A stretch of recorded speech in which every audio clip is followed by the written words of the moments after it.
Hello everyone, मैं रितिका सिंह आप सभी का यूनिक साइंस एकेडमी के ऑनलाइन प्लेटफॉर्म पर हार्दिक स्वागत करती हूं। तो third semester BSc third semester zoology के अंदर जो हमारा पेपर है वो है इकोनॉमिक जूलॉजी एंड इथोलॉजी, या फिर जिसे हिंदी में हम बोल सकते हैं आर्थिक, मैं बोल सकती हूँ जंतु विज्ञान तथा प्राणी व्यवहार। तो आर्थिक मैं बोल सकती हूँ जंतु विज्ञान यानी इकोनॉमिक मैं बोल सकती हूँ आपकी जूलॉजी जो है उसमें हमें ये देखना है कि कौन से ऐसे एनिमल्स होते हैं, कौन से ऐसे जंतु होते हैं जिनका हम इकोनॉमिकली जो है वो यूज कर सकते हैं या फिर जिनसे हम इकोनॉमिक बेनिफिट जो है वो प्राप्त कर सकते हैं, उनका कहाँ कहाँ किस तरीके से यूज जो है वो किया जा सकता है। And second part is ethology, जिसे हम हिंदी में प्राणी व्यवहार के नाम से जानते हैं। अब नाम से ही पता चल रहा है, ethology is the behaviour of animals, मतलब जंतु जो है वो किस तरीके से व्यवहार प्रदर्शित करते हैं, एनिमल्स का क्या बिहेवियर होता है, that is known as the ethology. तो इकोनॉमिक अगर मैं बोल सकती हूँ जूलॉजी की जब हम बात करते हैं, यानी आर्थिक जब जंतु विज्ञान की हम बात करते हैं या जिसे हिंदी में हम प्राणी विज्ञान के नाम से भी जान सकते हैं, उसमें हमें ये देखना है कि कौन कौन से ऐसे एनिमल्स हैं जिनसे हमें कुछ ऐसे प्रोडक्ट या कुछ ऐसे उत्पाद प्राप्त हो रहे हैं जिनका हम इकोनॉमिकली जो है वो यूज कर सकते हैं और वो हमारे ह्यूमन वेलफेयर में या मानव कल्याण में क्या होंगे, उपयोगी होंगे। इसी के साथ में इथोलॉजी में हमें क्या क्या देखना है, प्राणी व्यवहार में बिहेवियर ऑफ एनिमल्स में मेनली हमें ये देखना है कि मान लो एनिमल्स के बीच में मैं बोल सकती हूँ मैटिंग हो रहा है या मैथुन की क्रिया हो रही है, तो वो कोई ना कोई बिहेवियर ऐसा होगा जिससे जो मेल और फीमेल है उनको कुछ मैं बोल सकती हूँ इंडिकेशंस मिलते हैं, कुछ संकेत मिलते हैं जिनकी सहायता से वो कॉपुलेशन की प्रोसेस जो है वो कंप्लीट कर सकते हैं। या फिर मान लो सिंपल एक और एग्जाम्पल हम देख सकते हैं कि कोई एनिमल ग्रुप ऐसा है जिसके चारों तरफ जो है या चारों तरफ कुछ ऐसा हैबिटाट है जिसमें उसके शिकारी उपस्थित है यानी उसके प्रेडेटर उपस्थित है, तो उनको कैसे पता चलेगा कि हमारा प्रेडेटर जो है वो हमारी तरफ आ रहा है, हमारा शिकारी जो है वो हमारी तरफ आ रहा है। तो उसके लिए भी उनके पास में कुछ इंडिकेशंस होते हैं। जैसे सिंपल समझना के पक्षियों में मान लो कोई भी बड़ा पक्षी आ जाता है, कोई भी ऐसा वाइल्ड मैं बोल सकती हूँ बर्ड आ जाता है जिससे स्मॉल बर्ड्स को खतरा हो, तो सारे पक्षी जो है वो मिलकर चिल्लाने लग जाते हैं। तो ये इस तरीके का जो बिहेवियर है, इस तरीके का जो व्यवहार है, उसको हम इथोलॉजी या फिर प्राणी व्यवहार के अंतर्गत जो है वो अध्ययन करते हैं। बट पहले अगर मैं बात करूँ तो पहला पार्ट इस पेपर के अंदर आपका थर्ड सेमेस्टर जूलॉजी के अंदर जो पहला पार्ट है वो है आपका इकोनॉमिक जूलॉजी या आर्थिक मैं बोल सकती हूँ प्राणी विज्ञान। तो उसमें हमें कुछ कल्चर प्रोसेसेस पढ़नी है। कल्चर का मतलब क्या है, आप किसी को आर्टिफिशियली ग्रो करोगे, उनका जो नेचुरल हैबिटाट है, उनका जो प्राकृतिक आवास है, उससे उनको सेपरेट करोगे, उनके नेचुरल हैबिटाट से सेपरेट करके उनको अगर आर्टिफिशियली आप ग्रो कर रहे हो, आप कृत्रिम रूप से अगर उनका विकास कर रहे हो, तो इसी प्रक्रिया को हम संवर्धन के नाम से जानते हैं और हिंदी में कहा जाता है संवर्धन और इंग्लिश में कहा जाता है कल्चर। अब कल्चर कौन कौन से पढ़ना है हमें, आपके फर्स्ट यूनिट के अंदर डिफरेंट कल्चर दे रखे हैं। जैसे एक दे रखा है आपका एपिकल्चर, जिसे हम मधुमक्खी पालन के नाम से भी जानते हैं। दूसरा आपका दे रखा है सीरीकल्चर, सीरीकल्चर जो है वो आपका रेशम कीट का पालन आ जाता है। फिर एक आ जाता है आपका पिसीकल्चर या जिसमें हमारा मछली पालन आ जाता है। और फिर एक आपका आ जाएगा प्रॉन कल्चर या फिर जिसे मैं बोल सकती हूँ प्रॉन कल्चर में जो एक्वेटिक प्रॉन्स होते हैं उनको कल्चर किया जाता है, संवर्धित किया जाता है। एक आ जाता है आपका लाख कल्चर या लाख संवर्धन आ जाता है। तो ये कुछ ऐसे मैं बोल सकती हूँ प्रोसेसेस हैं, कुछ ऐसी प्रक्रियाएं हैं जिनकी सहायता से आप इकोनॉमिक जूलॉजी के टॉपिक्स को क्या कर सकते हैं, डिस्कस कर सकते हैं। तो ये तो हो गया हमारा इंट्रोडक्टरी पार्ट, जिसके भाई हमें इस पेपर के अंदर पढ़ना क्या है। बाकी पेपर की स्कीम क्या रहती है, पेपर की मार्किंग स्कीम क्या है, पेपर में क्वेश्चन किस तरीके से पूछे जाते हैं। तो इस बार आपका थर्ड सेमेस्टर है, ऑलरेडी आप 2 सेमेस्टर जो है वो बहुत अच्छे से क्लियर कर चुके हैं, तो मुझे उम्मीद है कि सारी चीजें आपको पता है। बस अब हमें करनी क्या है, तैयारी करनी है अकॉर्डिंग टू आर सिलेबस, हमारे सिलेबस के अकॉर्डिंग, सिलेबस के अनुसार हमें तैयारी करनी है। जितने टॉपिक हमें दे रखे हैं वो एक एक टॉपिक हम पढ़ेंगे, ताकि मुझे लगता है एक एक टॉपिक हम पढ़ लेंगे तो हमारा कोई भी सिंगल क्वेश्चन जो है वो मैं बोल सकती हूँ गलत होने के चांसेस तो है ही नहीं, लेकिन सिंगल क्वेश्चन जो है उसमें भी हमारे मार्क्स जो कटिंग के चांसेस है, नंबर कटने के जो चांस है वो बहुत क्या हो जाएंगे, कम हो जाएंगे।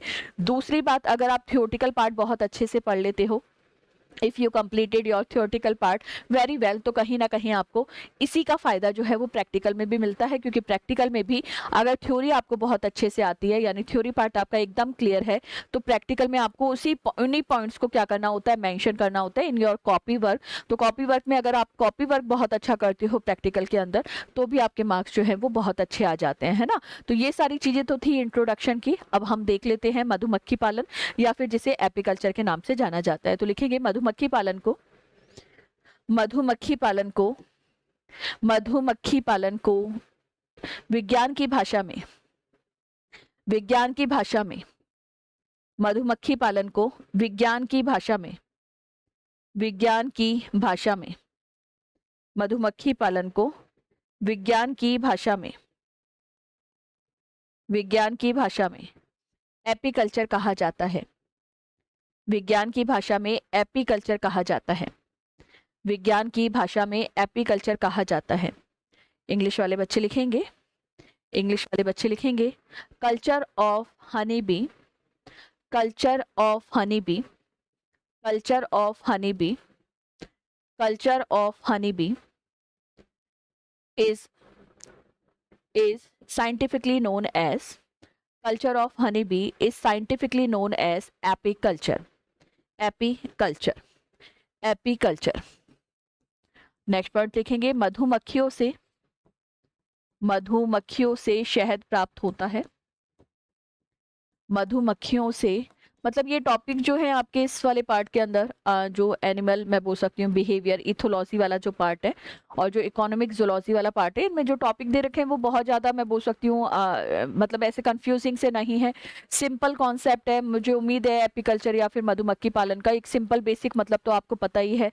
बाकी हमने आर्टिफिशियली भी मधुमक्खी को ग्रो करते हुए देखा होगा, आपको पता है एपीकल्चर बहुत कॉमन है।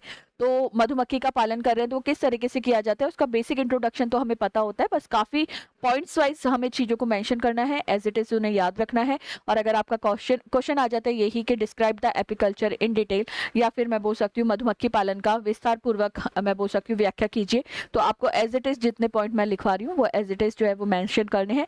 कोई इसमें आपको इधर उधर करने की आवश्यकता, पॉइंट्स को जरूरत नहीं है, सीधे सीधे लिखेंगे, सीधे सीधे याद करेंगे तो चीजें जो है वो क्लियर रहेगी। तो लिखेंगे मधुमक्खियों से शहद प्राप्त होता है, मधुमक्खियों से शहद प्राप्त होता है, शहद प्राप्त होता है। भाई मधुमक्खी पालन हम कर क्यों रहे हैं? क्योंकि उसका इकोनॉमिक इंपॉर्टेंस या फिर उसका आर्थिक महत्व यही है कि मधुमक्खियों से हमें शहद मिलता है और गोंद भी मिलता है ना, तो वो मोम मिलता है, गोंद क्या मोम मिलता है, तो वो ही उसका इकोनॉमिक इंपॉर्टेंस है। ताकि इसी वजह से एपीकल्चर कर क्यों रहे हैं कि कोई ना कोई तो फायदा होना चाहिए हमें, और फायदा यही है कि एक तो मधुमक्खियों से हमें शहद मिल जाता है और दूसरा मधुमक्खियों से हमें मोम भी मिल जाता है। तो दोनों जो है वो बेनिफिशियरी मैं बोल सकती हूँ प्रोडक्ट्स हैं, दोनों जो है वो लाभदायक मैं बोल सकती हूँ उत्पाद है। तो उन्हीं की वजह से हम इसका क्या कर रहे हैं, पालन जो है वो कर रहे हैं। तो मधुमक्खियों से शहद प्राप्त होता है जिसका उपयोग प्राचीन काल से, जिसका उपयोग प्राचीन काल से, प्राचीन काल मतलब एंशिएंट टाइम, तो प्राचीन काल से, प्राचीन काल से किया जा रहा है, प्राचीन काल से किया जा रहा है, प्राचीन काल से किया जा रहा है, प्राचीन काल से किया जा रहा है। इंग्लिश वाले स्टूडेंट लिखेंगे, इंग्लिश वाले स्टूडेंट लिखेंगे honey is obtained from, honey is obtained from honeybees, honeybees, honey is obtained from, honey is obtained from honeybees। ठीक है, नेक्स्ट पॉइंट लिखेंगे हनी इज यूज्ड या honey has been, honey has been used, honey has been मतलब अभी भी कर रहे हैं, तो honey has been used since, since ancient time, since ancient time, ancient मतलब पुराने टाइम की बात करें, तभी से हम क्या कर रहे हैं, शहद का उपयोग कर रहे हैं। चलिए नेक्स्ट पॉइंट लिखेंगे, नेक्स्ट पॉइंट लिखेंगे शहद का उपयोग, शहद का उपयोग, शहद का उपयोग खाद्य पदार्थ, खाद्य पदार्थ तथा तथा औषधि के रूप में, तथा औषधि, औषधि मतलब मेडिसिन, तथा औषधि यानी मेडिसिन के रूप में, मेडिसिन के रूप में किया जाता है, मेडिसिन के रूप में किया जाता है, मेडिसिन के रूप में किया जाता है। इंग्लिश वाले स्टूडेंट लिखेंगे हनी इज यूज्ड एज, या honey is used in the food industry. Honey is used in the food industry, यानी जो भी हमारा खाद्य उद्योग होता है, जहाँ पर भी खाने पीने की चीज़ें बनाई जाती है तो वहाँ पर यूज़ किया जाता है। तो Honey is used in the food industry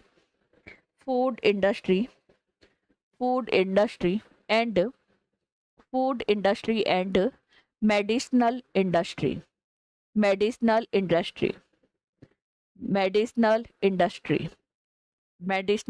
industry. ठीक है, चलिए नेक्स्ट पॉइंट लिखेंगे। सामान्यतः मधुमक्खी की निम्न चार जातियां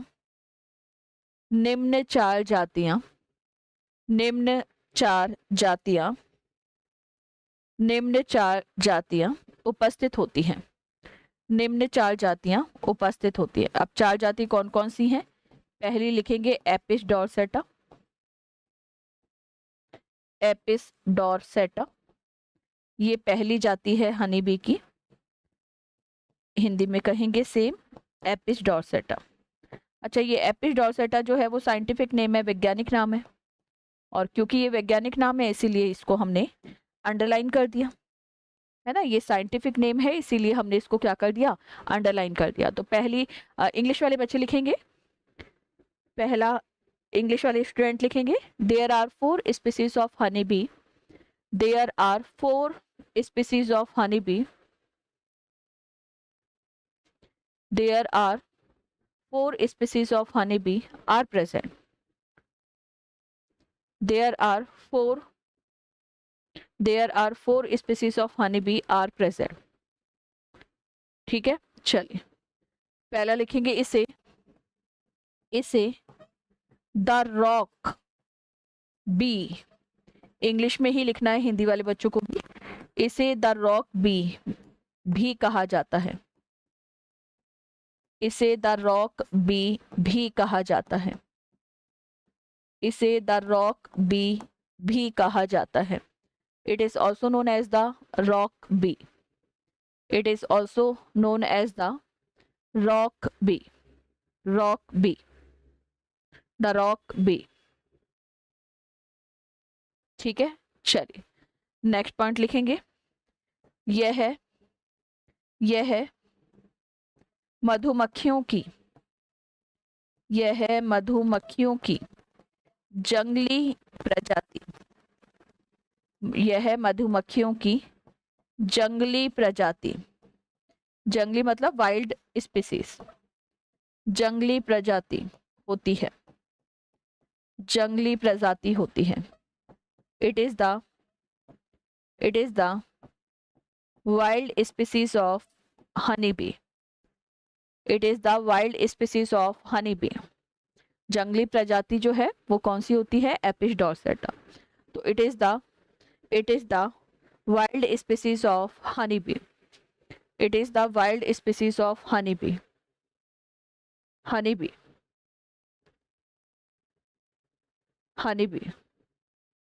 ठीक है, चलिए नेक्स्ट पॉइंट लिखेंगे। यह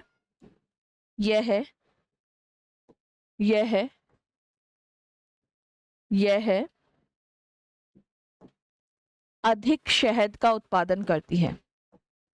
यह अधिक शहद का उत्पादन करती है। यह अधिक शहद का उत्पादन करती है। मतलब अच्छा शहद बनाती है ना, क्योंकि साइज भी बड़ा है तो ज्यादा नेक्टर वगैरह कलेक्ट करती है। नेक्टर मतलब फूलों का रस, और अगर फूलों का रस ज्यादा कलेक्ट करेगी तो ऑब्वियसली उसका प्रोडक्ट जो बनाएगी हनी बी, वो भी क्या होगा? ज्यादा होगा। तो it is heavy honey. It is heavy honey yielder. It is heavy honey yielder. Yielder मतलब अच्छा शहद जो है वो बनाती है। अच्छा शहद बनाती है तो हैवी हनी यील्डर होती है। यील्डर मतलब प्रोड्यूस करती है ज्यादा हनी। तो ब्रैकेट में लिखना चाहो तो इंग्लिश वाले बच्चे लिखेंगे produce more honey bee. Produce more honey, sorry,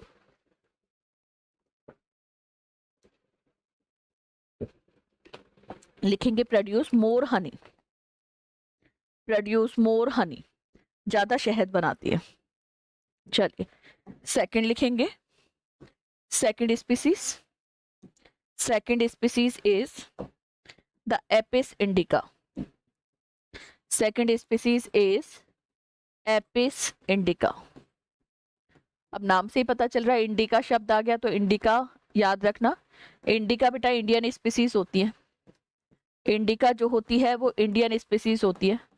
तो वैज्ञानिक नाम लिख लेंगे Apis indica, Apis indica, Apis indica. इसे इसे भारतीय मधुमक्खी, इसे भारतीय मधुमक्खी, इसे भारतीय मधुमक्खी, the Indian honey bee, the Indian honey bee, इसे भारतीय मधुमक्खी या द इंडियन हनी बी भी कहा जाता है, द इंडियन हनी बी भी कहा जाता है। इंडिका जो स्पीसीज है, इंडिका स्पीसीज जो है वो भारतीय जो जातियां होती है, जैसे सिंपल एक और नाम लेती हूँ मैं जो आपने सुना होगा, जो हम बॉटनी के अंदर पढ़ते हैं, मैंजीफेरा इंडिका, है ना, आम का या जो मैंगो होता है उसका साइंटिफिक नेम होता है। तो मैंजीफेरा इंडिका, इंडिका जहां भी स्पीसीज आ जाएगी, जहां भी जाति का नाम इंडिका आ जाएगा, इसका मतलब वो इंडियन स्पीसीज है या भारतीय जाति है ना। तो लिखेंगे इसे भारतीय मधुमक्खी, इसे भारतीय मधुमक्खी भी कहा जाता है, इसे भारतीय मधुमक्खी भी कहा जाता है। It is also known as the, it is also known as the Indian bee, Indian bee, Indian bee. ठीक है, चलिए नेक्स्ट पॉइंट लिखेंगे, यह है भारत में पाई जाने वाली, यह है भारत में पाई जाने वाली मधुमक्खी की प्रजाति होती है, मधुमक्खी की प्रजाति होती है, यह भारत में पाई जाने वाली मधुमक्खी की प्रजाति होती है। It is the, it is the, it is the species of honeybee, it is the species of honeybee, it is the species of honeybee which is found in, which is found in, which is found in India, which is found in India, which is found in India। चलिए next point लिखेंगे, इसका आकार, इसका आकार, इसका आकार Apis डॉर्सेटा, जो अभी थोड़ी देर पहले हमने स्पीसीज पढ़ी थी, तो इसका आकार एपिस डॉर्सेटा से छोटा होता है, इसका आकार एपिस डॉर्सेटा से छोटा होता है, छोटा होता है। Their size is comparatively smaller, their size is comparatively smaller, their size is comparatively smaller, smaller than the, than the, than the Apis dorsata, than the Apis dorsata, Apis dorsata से इनका size जो है वो क्या होता है, छोटा। अब मैंने इसको कुछ इसी तरीके से ट्रिक से याद रखना है कि जो एपिस डॉर्सेटा थी वो सबसे बड़ी, साइज में सबसे बड़ी मैं बोल सकती हूँ मधुमक्खी थी, यानी लार्जेस्ट मैं बोल सकती हूँ हनीबी थी अकॉर्डिंग टू द साइज। तो मैंने कुछ वैसा ही लिंक करके बताया कि भाई आपको ये याद रखना है कि अगर साइज बड़ा है, आकार बड़ा है एपिस डॉर्सेटा का, तो वो कहीं ना कहीं हनीबी भी ज़्यादा प्रोड्यूस करती है।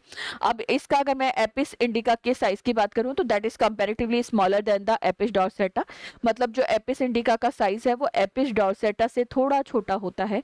तो कहीं ना कहीं ये जो एपिस इंडिका होती है ये हनी जब प्रोड्यूस करेगी, यानी ये जब मधुमक्खी जब मधु का निर्माण करेगी यानी शहद का निर्माण करेगी, तो उसकी क्वांटिटी या उसका उत्पादन या उसकी जो यील्ड होगी वो हमारी एपिस डॉर्सेटा से कैसी होगी, कम होगी। तो याद रख लेना, अगर आपसे ये पूछेगा कि पहले नंबर पे सबसे ज्यादा शहद कौन बनाता है, तब तो आंसर होगा एपिस डॉर्सेटा। मैक्सिमम हनी बी का जो फॉर्मेशन होता, मैक्सिमम हनी का जो फॉर्मेशन होता है that occur with the help of Apis dorsata, या that is done by the Apis dorsata. And second number पे पूछेगा हाई यील्डिंग, मैं बोल सकती हूँ हनी बी, जो सबसे ज्यादा मैं बोल सकती हूँ शहद बनाती है दूसरे नंबर पे, तो फिर आपका आंसर होगा एपिस इंडिका, या फिर जिसे हिंदी में भी एपिस इंडिका भारतीय जाति जो है वो कहा जाएगा। चलिए तो लिखेंगे, यह है शहद उत्पादन की दृष्टि से, यह शहद उत्पादन की दृष्टि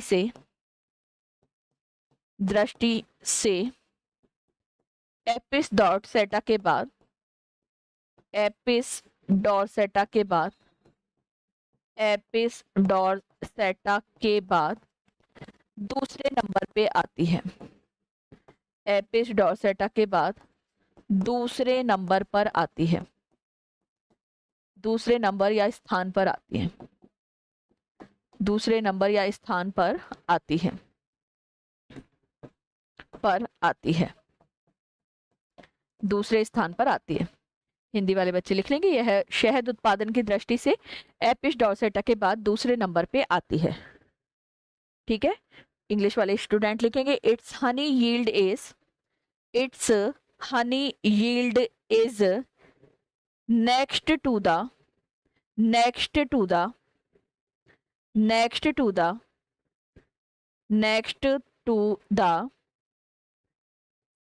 Apis dorsata, next to the Apis dorsata, Apis डॉर्सेटा।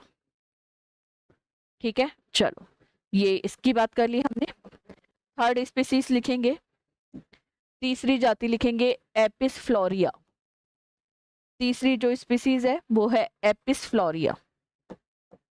Third species is Apis florea, Apis florea, Apis फ्लोरिया।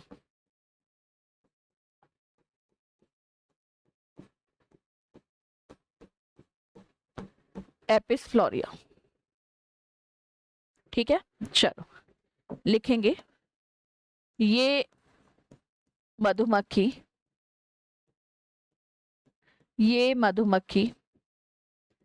तीनों प्रमुख प्रजातियों में, तीनों प्रमुख प्रजातियों में, तीनों प्रमुख प्रजातियों में सबसे, तीनों प्रमुख प्रजातियों में सबसे छोटी होती है, सबसे छोटी होती है, तीनों प्रमुख प्रजातियों में सबसे छोटी होती है। मतलब कंपैरेटिवली इसका साइज, जो तीनों कॉमन मैं बोल सकती हूँ स्पीसीज है हनी बी की, उनमें सबसे कैसी होती है, छोटी होती है। मतलब इसका साइज जो है वो सबसे छोटा होता है। ठीक है, इंग्लिश वाले स्टूडेंट लिखेंगे Apis फ्लोरिया is, Apis फ्लोरिया is, Apis फ्लोरिया is, Apis फ्लोरिया is the smallest honey bee, smallest honey bee, Apis फ्लोरिया is the smallest honey bee among the three species, among the three species, among the three species, three species। ठीक है, इसे लिखेंगे, इसे the little honey B भी कहा जाता है, क्योंकि बहुत छोटी है इसलिए लिटिल हनी बी कहते हैं। तो इसे द लिटिल हनी बी भी कहा जाता है, द लिटिल हनी बी या लिटिल बी भी कहा जाता है। तो इसे द लिटिल हनी बी भी कहा जाता है। It is also known as the, it is also known as the, it is also known as the little honey bee, it is also known as the little honey bee. अब क्योंकि size भी छोटा है, मैंने वही trick याद दिलाई है कि भाई अगर साइज बड़ा होगा तो हनी जो है वो ज़्यादा बनाया जाएगा, अगर आकार बड़ा होगा तो शहद भी ज़्यादा बनाया जाएगा, अगर आकार छोटा होगा तो शहद जो है वो कम बनाया जाएगा। तो वैसे ही कुछ याद रखना है, क्योंकि एपिस फ्लोरिया जो है उसका साइज सबसे छोटा होता है, तो कहीं ना कहीं इसका जो हनी यील्ड होता है, यानी जो शहद बनाने का, शहद का उत्पादन होता है, वो भी क्या होता है, बहुत कम होता है। मतलब बहुत कम ये क्या करती है, शहद बनाती है। तो लिखेंगे इनके शहद का उत्पादन, इनके शहद का, इनके शहद का उत्पादन, उत्पादन भी, इनके शहद का उत्पादन भी बहुत कम होता है। इनके शहद का उत्पादन भी बहुत कम होता है, मतलब बहुत कम शहद बनाती है। इनके शहद का उत्पादन भी बहुत कम होता है, बहुत कम होता है। There honey yield is, their honey yield is very poor, their honey yield is very poor, very poor, their honey yield is very poor। ठीक है, 3 हनी बी हमने अभी तक पढ़ ली। पहली थी एपिस डॉर्सेटा। एपिस डॉर्सेटा जो है वो लार्जेस्ट हनी बी होती है, वाइल्ड हनी बी भी बोल सकते हैं, जंगली मधुमक्खी कहा जाता है। सेकंड, दूसरी बात ये याद रखनी है कि क्योंकि इसका साइज बहुत बड़ा होता है, क्योंकि जो हमारी एपिस डॉर्सेटा होती है इसका साइज बहुत बड़ा होता है, तो कहीं ना कहीं इनका शहद का जो उत्पादन होता है यानी हनी का जो प्रोडक्शन होता है वो भी ज़्यादा होता है। सेकंड स्पीसीज हमने पढ़ी एपिस इंडिका, जिसे इंग्लिश में कहा जाता है, हिंदी में सेम ही रहेगा एपिस इंडिका, क्योंकि साइंटिफिक नेम तो हिंदी और इंग्लिश दोनों में सेम ही रहते हैं। तो एपिस इंडिका की, if I am talking about the Apis indica, that is the Indian species of honey B, भारतीय मैं बोल सकती हूँ मधुमक्खी की जाति है। दूसरी बात, if I am talking about the size of Apis indica, या फिर मैं अगर एपिस इंडिका के आकार की बात करती हूँ, तो ये कंपैरेटिवली जो द रॉक हनी बी होती है, या जिसको हमने एपिस डॉर्सेटा कहा था, उसके कंपैरेटिवली इसका साइज जो है वो स्मॉलर होता है, यानी उसकी तुलना में तो इसका आकार जो है वो छोटा होता है। अब साइज छोटा है तो एपिस डॉर्सेटा सबसे ज़्यादा मैं बोल सकती हूँ हनी जो है बनाती है। एपिस डॉर्सेटा सबसे ज़्यादा मैं बोल सकती हूँ शहद का निर्माण करती है। तो अगर सेकंड पोजीशन आपसे पूछेगा कि सेकंड पोजीशन किसकी है शहद बनाने की दृष्टि से, तो शहद बनाने की दृष्टि से यानी in the honey production, basically मैं बोल सकती हूँ जो एपिस इंडिका होती है that is next to the Apis dorsata. Apis dorsata के बाद में दूसरे नंबर पे सबसे ज्यादा शहद जो है एपिस इंडिका बनाती है। तीसरी स्पीसीज हो गई हमारी एपिस, मैं बोल सकती हूँ फ्लोरिया, और एपिस फ्लोरिया जो है, एपिस फ्लोरिया जो है वो हमारी मैं बोल सकती हूँ बहुत छोटी होती है। मतलब जो मेन 3 स्पीसीज है, टोटल 4 स्पीसीज है, जिनमें से 3 जो मेन स्पीसीज है उनमें सबसे छोटी जो है वो हमारी एपिस फ्लोरिया होती है। क्योंकि ये बहुत छोटी है तो इसको द लिटिल हनी बी भी कहते हैं, छोटी मधुमक्खी जो है वो भी कहा जाता है। और इसका अगर मैं बात करूँ इसके प्रोडक्शन की कि ये कितना हनी बी बना रही है, तो इसके हनी बी का प्रोडक्शन जो है वो भी क्या होता है, बहुत कम होता है। ठीक है, चलिए इतनी अगर हमने बात करी तो 4th स्पीसीज पढ़ेंगे। 4th स्पीसीज पढ़ेंगे एपिस मेलिफेरा। चौथी जो जाति है वो है Apis mellifera, Apis mellifera. 4th species is Apis mellifera. English में भी सेम रहेगा, Apis mellifera, Apis mellifera.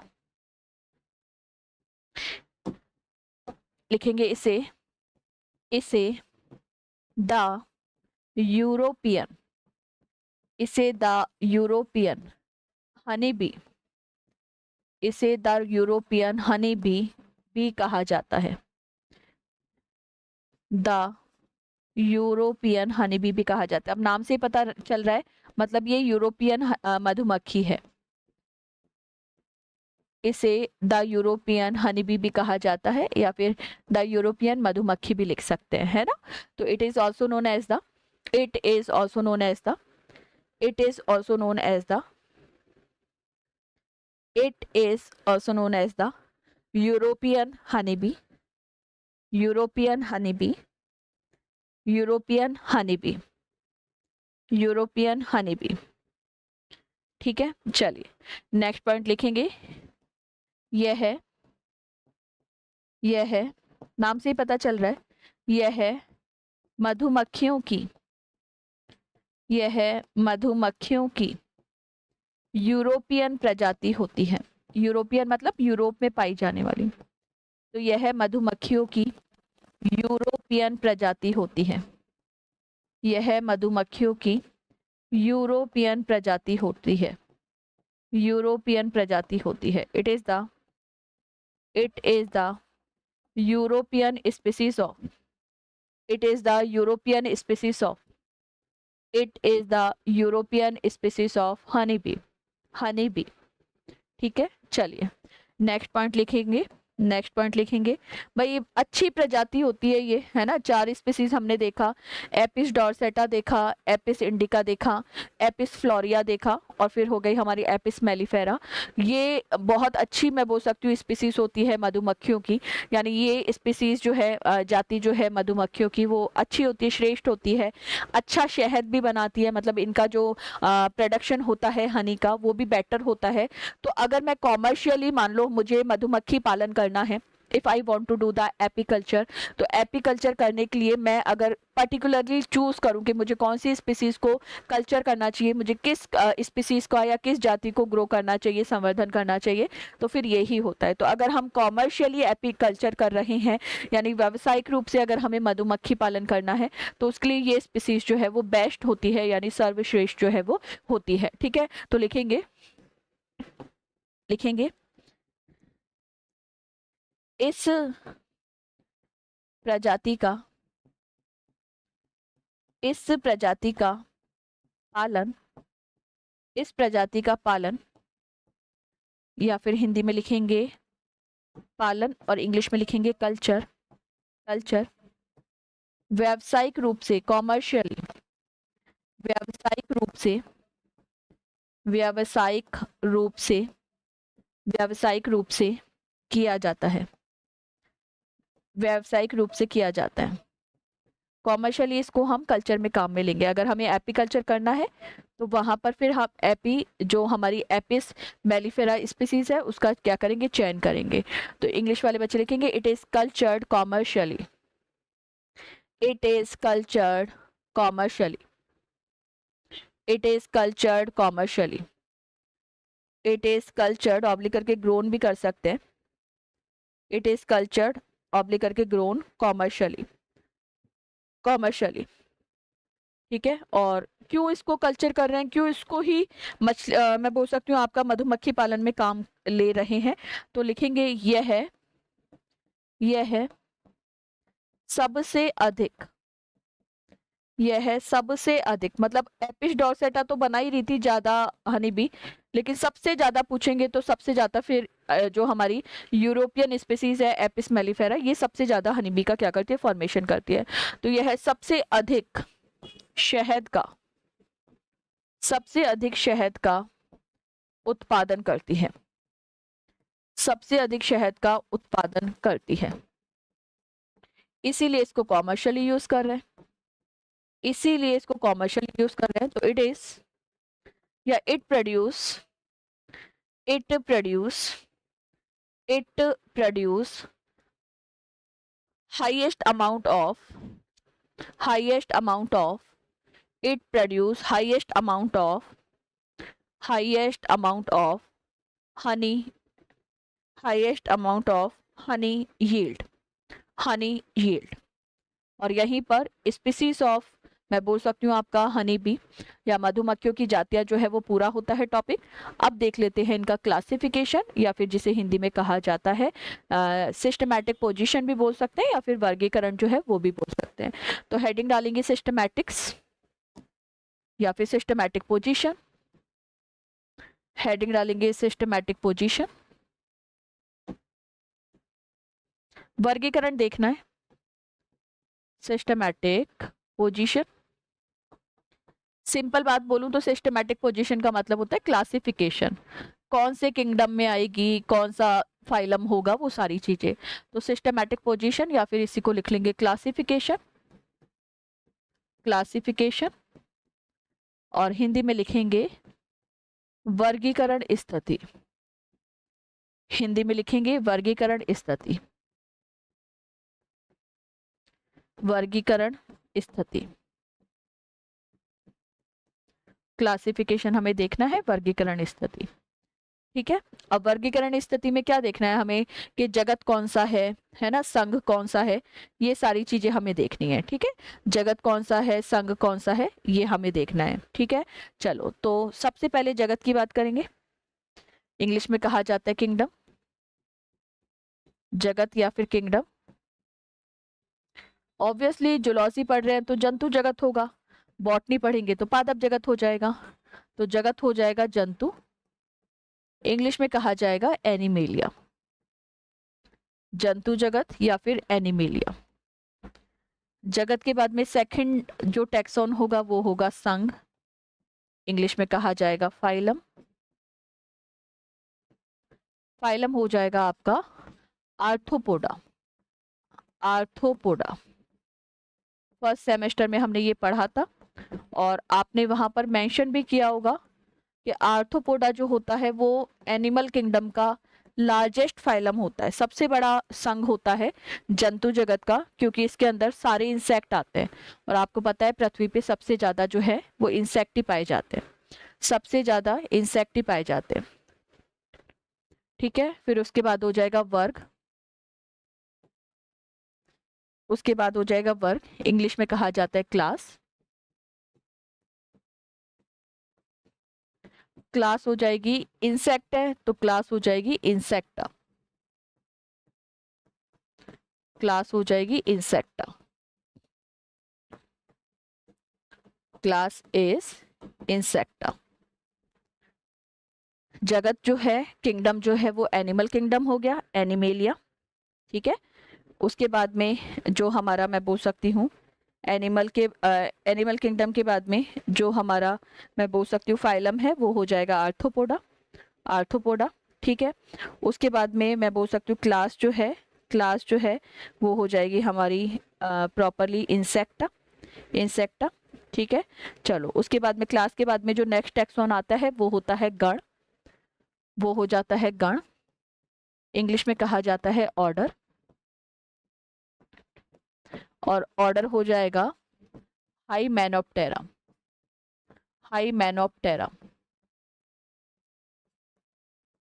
English में भी सेम रहेगा हाइमेनोप्टेरा। ये हो गया ऑर्डर, ये याद करना पड़ेगा आपको, 2-4 बार लिखोगे और पढ़ोगे तो याद हो जाएगा, ऐसा कुछ कंफ्यूजिंग वाला बात जो है वो नहीं है। ऑर्डर के बाद में आता है कुल या फैमिली, कुल या फिर फैमिली। मधुमक्खी जो है वो एपिडी कुल में आती है, एपिडी कुल में आती है। हनी बी जो है that is included in Apidae family, included in Apidae family, Apidae family, Apidae family. ठीक है, एक बार इतना नोट करेंगे फिर चलते हैं आगे। एपिडी फैमिली हो जाएगी। अब जीनस देखना है और फिर स्पीसीज देखनी है, जीनस देखना है और स्पीसीज देखनी है, तो स्पीसीज तो 4 हो जाएंगी, 4 स्पीसीज हमने देख ली, लेकिन जीनस तो सेम ही रहने वाला है सबका। और अगर आपको बाइनोमियल नॉमेनक्लेचर याद है, द्विनाम पद्धति, तो साइंटिफिक नेम अभी बहुत सारी स्पीसीज हमने देखी जिसमें साइंटिफिक नेम देखे मधुमक्खियों के, तो द्विनाम पद्धति क्या बोलती है? द्विनाम पद्धति बोलती है किसी भी ऑर्गेनिज्म का जो वैज्ञानिक नाम होता है, जिसे मानक नाम भी बोल सकते हैं, साइंटिफिक नेम भी बोल सकते हैं, that is made up by the 2 words, यानी जो वैज्ञानिक नाम होता है वो 2 शब्दों से मिलकर बना हुआ होता है। पहला शब्द जो है वो वंश के नाम को दिखाता है और दूसरा शब्द जो है वो जाति के नाम को दिखाता है। यानी इन बाइनोमियल नॉमेनक्लेचर इट वाज मैं बोल सकती हूँ explained that the scientific name of living organism, which is also known as the identical name or the biological name, that is made up by 2 words. The first word refer for the genus name and the second word refer for the species name. तो उसी के according Apis तो सबका genus हो जाएगा और जातियां जो है वो अलग अलग हो जाएगा, जैसे डॉर्सेटा हो गई, इंडिका हो गई, फ्लोरिया हो गई या फिर मेलिफेरा हो गई, है ना। तो कुल हो गया, उसके बाद में वंश, कुल उसके बाद में वंश, इंग्लिश में कहेंगे जीनस, जीनस, जीनस हो जाएगा एपिस, जीनस हो जाएगा एपिस, जीनस हो जाएगा एपिस, जीनस हो जाएगा एपिस। तो एक बार जीनस लिखेंगे फिर स्पीसीज देख लेंगे, जीनस लिखेंगे फिर स्पीसीज लिख लेंगे।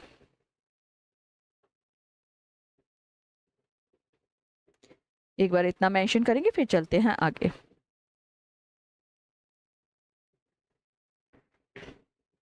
जीनस हो गया, फिर स्पीसीज की बात करेंगे।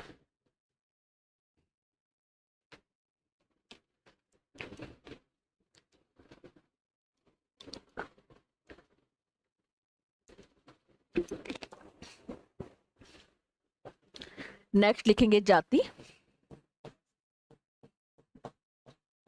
जाति या फिर स्पीसीज। अब स्पीसीज का एक नाम मेंशन करना is not a appropriate way.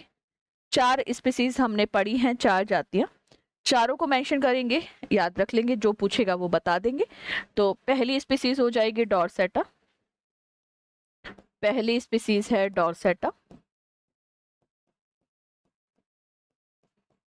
First species is dorsata. Second species है इंडिका, जो इंडियन स्पीसीज है, इंडिका। थर्ड स्पीसीज है फ्लोरिया, थर्ड स्पीसीज है फ्लोरिया। और फोर्थ स्पीसीज है मेलिफेरा, फोर्थ स्पीसीज है mellifera, fourth species is mellifera. चारों species mention कर लेंगे, वैसे चारों स्पीसीज ऑलरेडी हमने पढ़ लिए, पर एक स्पीसीज को मेंशन करना इज नॉट द एप्रोप्रिएट वे, तो हमने यहाँ पर चारों जो मैं बोल सकती हूँ स्पीसीज जो हम पढ़ रहे हैं वो चारों जो है वो मेंशन कर लिए। एक प्रॉपरली इंडियन स्पीसीज है, एक प्रॉपरली यूरोपियन स्पीसीज है, बाकी 2 जो है वर्ल्ड वाइड जो है वो पाई जाती है, पूरी दुनिया में क्या होती है, उपस्थित होती है, पूरी दुनिया में उपस्थित होती है। इतनी हमने बात करी, चलते हैं आगे। हेडिंग डालेंगे हैबिट एंड हैबिटाट, नई हेडिंग है, नया टॉपिक है, सिस्टमैटिक पोजीशन के बाद में habit and habitat, habit and habitat, Hindi में कहा जाएगा आवास व व्यवहार, हिंदी में कहेंगे आवास व व्यवहार, आवास व व्यवहार। आपको ये याद रखना है, they are cosmopolitan in nature, यानी सर्वव्यापी होती है, पूरी दुनिया में हर जगह पाई जाती है, मतलब कोई भी देश ऐसा नहीं है, कोई भी कंट्री ऐसी नहीं है जहां पर हनी बी नहीं होगी, हर जगह हनी बी पाई जाती है। Because basically they are the, मैं बोल सकती हूँ प्लांट पॉलिनेटर्स, यानी ये कृषि फसलों के, मैं बोल सकती हूँ मुख्य परागण अभिकर्मक होते हैं। परागण अभिकर्मक या पॉलिनेटर का मतलब आपको पता है, they will help in the pollination process, यानी परागण की प्रक्रिया में सहायता करेंगे। तो because they are most common, मैं बोल सकती हूँ पॉलिनेटर्स या एग्रीकल्चर पॉलिनेटर्स, कृषि फसलों के मुख्य परागण अभिकर्मक है। तो कृषि या एग्रीकल्चर पूरी दुनिया में मिलता है, तो पूरी दुनिया में अगर एग्रीकल्चर है, कृषि है, तो वहां पर हनी बी जो है वो भी प्रेजेंट होती है। तो लिखेंगे यह है पूरे विश्व में, यह है पूरे विश्व में उपस्थित होती है, यह पूरे विश्व में उपस्थित होती है, पूरे विश्व में उपस्थित होती है। Honey bee is present in, honey bee are, ये लिख लेंगे, honey bee are distributed, honey bee are distributed all over the world, all over the world, honeybee are distributed all over the world, all over the world, all over the world। ठीक है, चलिए ये तो इसके आवास की बात कर ली हमने, ठीक है। अर्थात अर्थात ये उष्णकटिबंधीय, उष्णकटिबंधीय, उष्णकटिबंधीय, इंग्लिश में सब ट्रॉपिकल, सब ट्रॉपिकल, उष्णकटिबंधीय, उपोष्ण, उपोष्ण, इंग्लिश में ट्रॉपिकल, उपोष्ण यानी ट्रॉपिकल, तथा तथा शीतोष्ण,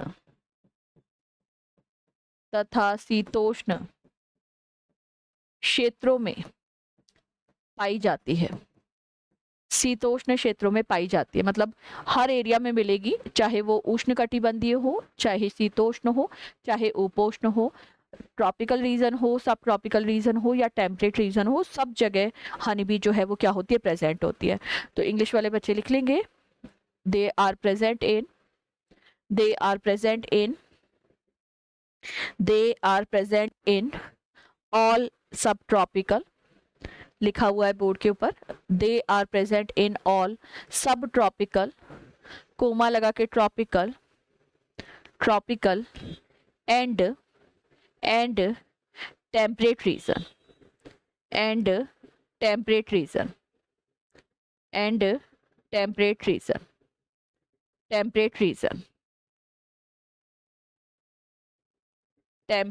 रीजन ठीक है। चलो नेक्स्ट पॉइंट लिखेंगे, यह है सर्दियों के मौसम को छोड़कर, यह है सर्दियों के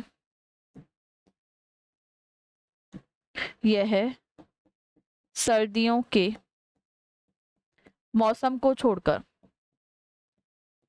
पूरे वर्ष भर, यह है सर्दियों के मौसम को छोड़कर पूरे वर्ष भर सक्रिय रहती हैं।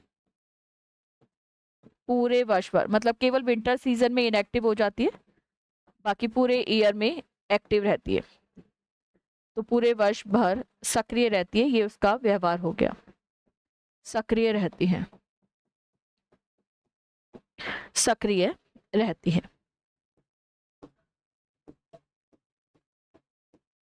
इंग्लिश वाले स्टूडेंट लिखेंगे भाई पूरे साल में सभी जो मैं बोल सकती हूँ महीने हैं उनमें ये एक्टिव रहेगी, हनी बी का फॉर्मेशन करेगी, लेकिन विंटर सीजन को क्या करती है, ये विंटर सीजन में इनएक्टिवेट हो जाती है या इनएक्टिव हो जाती है, निष्क्रिय हो जाती है। सबसे ज्यादा सक्रिय गर्मियों में रहती है ना। तो लिखेंगे they remain active through out the year, they remain active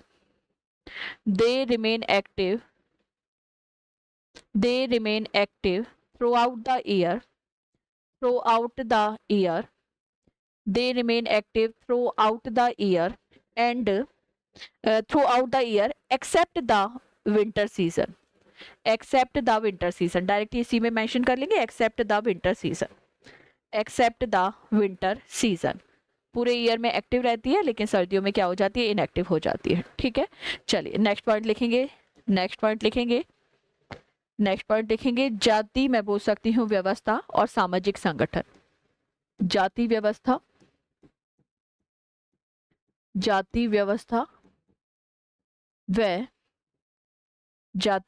व सामाजिक संगठन, जाति व्यवस्था व या और सामाजिक संगठन।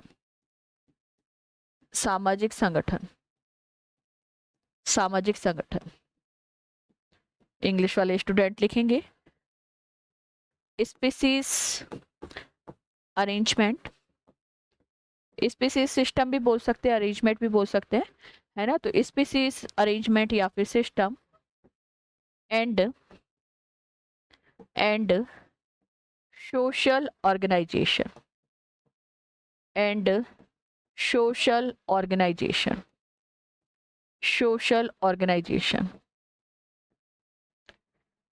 Species system and social organisation.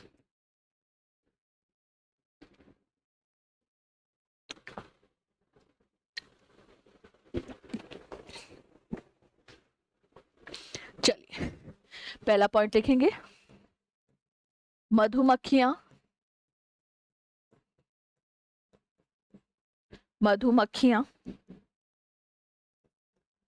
सामान्यतः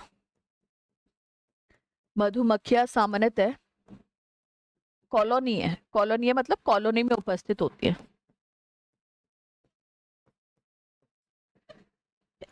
सॉरी, मधुमक्खियां सामान्यतः कॉलोनी है, इंग्लिश में कॉलोनियल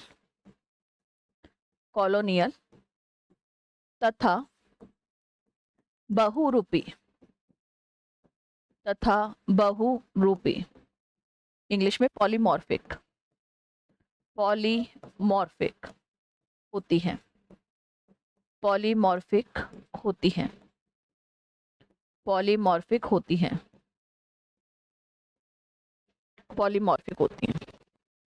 जाति व्यवस्था सामाजिक संगठन में लिखेंगे मधुमक्खियां सामान्यतः कॉलोनी है, कॉलोनी है का मतलब कॉलोनी में प्रेजेंट होती है, अकेली अकेली नहीं रहेंगी, कॉलोनी में रहेंगी, है ना। तो मधुमक्खियां सामान्यतः कॉलोनी है तथा बहुरूपी होती है, बहुरूपी होती है, कॉलोनी है तथा बहुरूपी होती है, बहुरूपी होती है, ठीक है।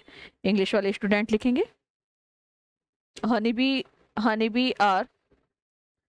B are mainly colonial, honeybee are mainly colonial and and and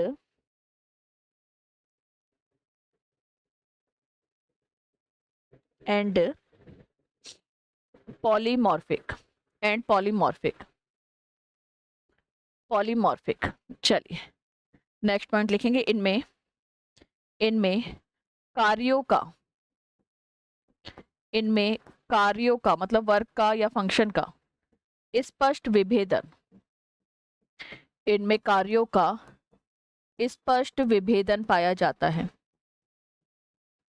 इनमें कार्यों का, भाई सब मधुमक्खियों को पता होता है हमें करना क्या है, तो स्पष्ट विभेदन पाया जाता है,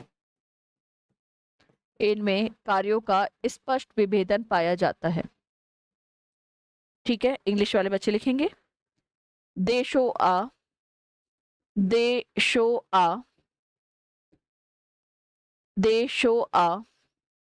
division of labour, they show a division of labour. Division of labour का मतलब क्या है कि भाई हर मधुमक्खी को अपना काम पता होता है कि भाई हमें क्या करना है। जैसे इसमें सिंपल मैं मतलब बताती हूँ, वो समझेंगे और फिर चलेंगे आगे। अगर मैं एक नॉर्मली हनी कॉम्ब की बात करती हूँ, यानी एक मधुमक्खी के छत्ते की बात करती हूँ, तो उसमें 3 स्पीसीज जो है वो पाई जाती है। मतलब स्पीसीज मतलब वो नहीं कि डॉर्सेटा और वो वाला नहीं, सिंपल यहाँ पर मधुमक्खी के प्रकार की बात करें, टाइप बोल सकते हैं, बेटर रहेगा ऑप्शन। तो there are 3 types of honey, मैं बोल सकती हूँ bee are found in the honeycomb. मधुमक्खी के छत्ते में 3 प्रकार की मधुमक्खियां जो है पाई जाती है। एक हो जाती है क्वीन जिसको रानी कहते हैं, एक मेल हनी भी होता है नर मधुमक्खी जिसको ड्रोन भी कहते हैं, और तीसरा हो जाता है श्रमिक मधुमक्खी जिसको हम वर्कर हनी बी के नाम से भी जानते हैं। अब इनका मैंने बोला कि इनमें लेबर ऑफ डिवीजन है, यानी इनमें कार्यों का, श्रम का विभाजन पाया जाता है, श्रम विभाजन भी कह देते हैं, कार्यों का विभाजन भी पाया जाता है। मतलब हर मधुमक्खी को अपना काम पता है कि मुझे क्या करना है। जैसे जो क्वीन होती है, जो रानी मधुमक्खी होती है, उसका एक ही काम होता है कि उसे रिप्रोडक्शन करके, उसे फर्टिलाइजेशन करके न्यू हनीबी का फॉर्मेशन करना होता है, यानी नई मधुमक्खियों को जन्म देना होता है। जो मेल होता है उसका भी काम यही है। मेल जो होता है वो, मैं बोल सकती हूँ, कॉपुलेशन में पार्टिसिपेट करता है, मैथुन की क्रिया में जो है वो भाग लेता है। और जो एक्चुअली में हनी का फॉर्मेशन होता है, यानी शहद का निर्माण होता है, वास्तविक तौर पर वो करती है आपकी वर्कर हनीबी, या फिर जिसे हम मैं बोल सकती हूँ श्रमिक मधुमक्खी के नाम से जानते हैं, ठीक है। चलिए तो नेक्स्ट पॉइंट लिखेंगे,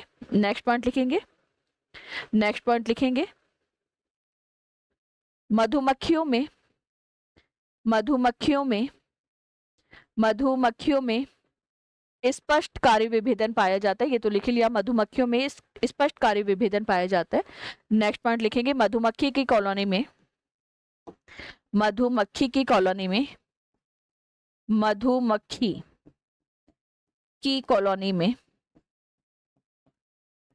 3 प्रकार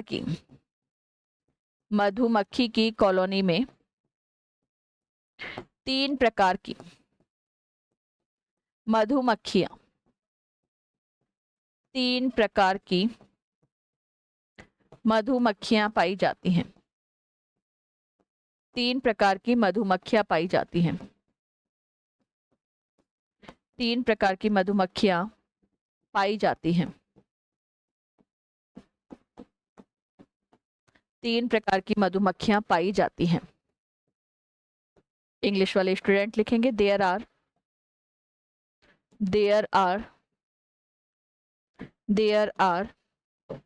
3 types of honeybee. There are 3 types of honeybee. There are 3 types of honeybee are found in